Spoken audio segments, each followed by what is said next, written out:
నాకు చనిపోవాలన్న ఆలోచనలు వస్తున్నాయి అని ఒక స్టేట్మెంట్ ఇవ్వడం అనేది, ఎందుకంటే పబ్లిక్ డొమైన్గా మన న్యాయస్థానం ముందు పెట్టారు, న్యాయస్థానం అది చెప్పడం కూడా జరిగింది. అవును. సో నాకు చనిపోవాలన్న ఆలోచనలు వస్తున్నాయి, నేను ఈ సర్వీస్కి చాలా ఆస్పిరేషన్తో, ఖచ్చితంగా ఒక ఐపీఎస్ ఆఫీసర్గా ఆయన ఆస్పిరేషన్తోనే వచ్చి ఉంటారు. ఆయన కదా ఏ ఐపీఎస్ ఆఫీసర్ అయినా లేదా ఏ ఐఏఎస్ ఆఫీసర్ అయినా ఒక ఆస్పిరేషన్తో, ఒక మంచి ఉద్దేశంతో వస్తారు ఒక ప్రొఫెషన్కి. సార్ ఆ ప్లేస్కి రావాలంటే యూత్కి కావచ్చు చాలా ఇన్స్పిరేషన్, అంటే ఆ గోల్ అది, అంటే అక్కడికి రావాలంటే ఎంతో కష్టపడాలి. ఇప్పుడు ఆయన అలాంటి వ్యక్తి కూడా నాకు ఈ సర్వీస్ లేకపోతే నేను మానసికంగా కృంగిపోతాను, సో నేను చనిపోవాల్సిన పరిస్థితి వస్తుంది అన్న ఒక స్టేట్మెంట్ ఇవ్వటం అంటే, చాలా విశాల్ గున్ని గారు ఇలాంటి ఒక సీనియర్ ఐపీఎస్ ఆఫీసర్ అలాంటి స్టేట్మెంట్ ఇవ్వడం అంటే ఐఎమ్ రియల్లీ సర్ప్రైజ్డ్. అంటే ఏ విధంగా అప్పట్లో ఉన్న ప్రభుత్వం ఆయన మీద ఫోర్స్ తీసుకొచ్చి ఉంటుంది, అప్పట్లో ఉన్న అధికారులు ఆయన మీద ఎలా ఫోర్స్ తీసుకొచ్చి ఉంటారు అనేది నాకు ఒక అడ్వకేట్గా, ఎలాగైతే మన జత్వాని తరఫున పేరు అవుతున్న కొంతమంది అడ్వకేట్లు, నేను ఒక పేరు ఉన్నది కాబట్టి, సో నాకు కూడా నిజంగా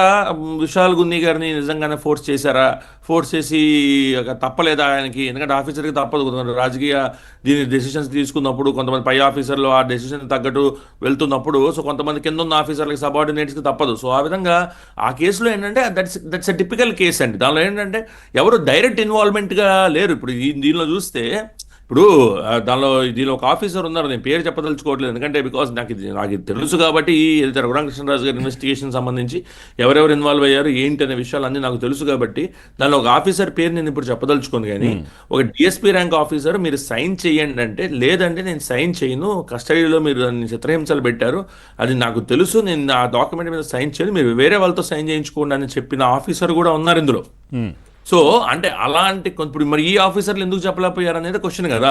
సో విజయపాల్ గారు ఎందుకు చెప్పలేకపోయారు, ప్రభావతి గారు రాంగ్ రిపోర్ట్ ఎందుకు ఇవ్వాల్సి వచ్చింది, లేదా ఇంకొక ఆఫీసర్ ఎందుకు దీన్ని ఇన్ఫ్లుయెన్స్ చేయాల్సి వచ్చింది, మరి మీరు పర్సనల్గా ఎందుకు తీసుకోవాల్సి వచ్చింది, ఆఫీసర్లు పర్సనల్గా తీసుకోవాల్సిన అవసరం లేదు. అక్కడ చూస్తే మనం విశాల్ గున్ని గారి స్టేట్మెంట్ కనుక మనం పరిగణలోకి తీసుకుంటే, ఆయన ఏమి ఇష్యూని పర్సనల్గా తీసుకోలే, ఆయనకు తప్పక చేసిన విషయం. సో తప్పక చేసిన విషయం అనే న్యాయస్థానానికి అర్థమైనప్పుడు ఖచ్చితంగా వాళ్ళకి రావాల్సిన రిలీఫ్స్ వాళ్ళకి వస్తాయి.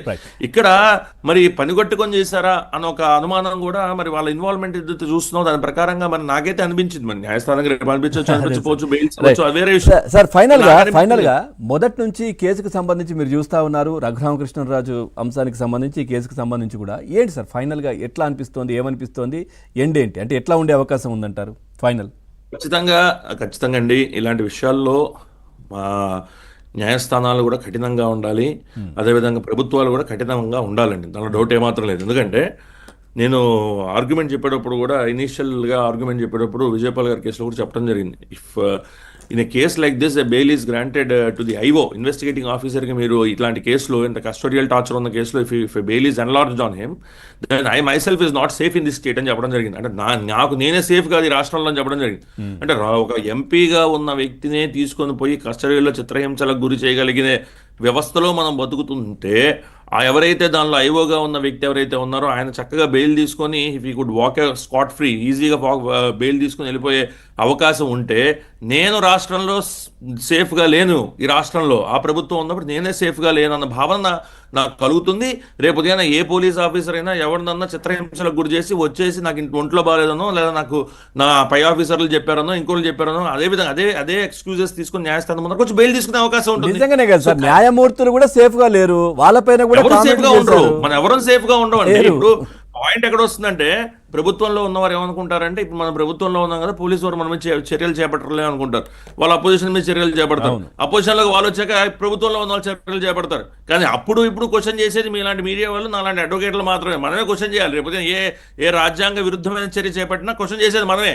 సో రాజకీయ నాయకులు కూడా అర్థం చేసుకోవాల్సింది ఏంటంటే, ఆఫీసర్లు ఎవరైతే వాళ్ళ లైన్ క్రాస్ చేస్తారో వాళ్ళ మీద స్ట్రింజెంట్ యాక్షన్ తీసుకోవాలి. ఇప్పుడు తీసుకుంటున్నారు, ఐ అప్రిషియేట్ దిస్ గవర్నమెంట్, ఎందుకంటే ఈ గవర్నమెంట్ వాళ్ళని సస్పెండ్ చేసింది, మన ఏదైతే డీజీపీ ఆఫీస్కి అటాచ్ చేసింది, ఎవ్రీడే మీరు డీజీపీ ఆఫీస్లో రిపోర్ట్ చేయాలని చెప్పారు. ప్రభుత్వం అలాంటి చర్యలు తీసుకున్నప్పుడు అధికారులు చట్ట ప్రకారంగా నడుచుకుంటారు. అధికారులు చట్ట ప్రకారంగా నడుచుకోకపోతే ప్రజలు వాళ్ళ హక్కులను వాళ్ళు పొందలేరు. That is the point I intend to convey. Right, thank you Umesh గారు, చాలా అంశాలు ఈ కేసుకు సంబంధించి ప్రస్తావించారు, మాట్లాడారు. థ్యాంక్ యూ వెరీ మచ్ అండి చర్చలో పాల్గొన్నందుకు.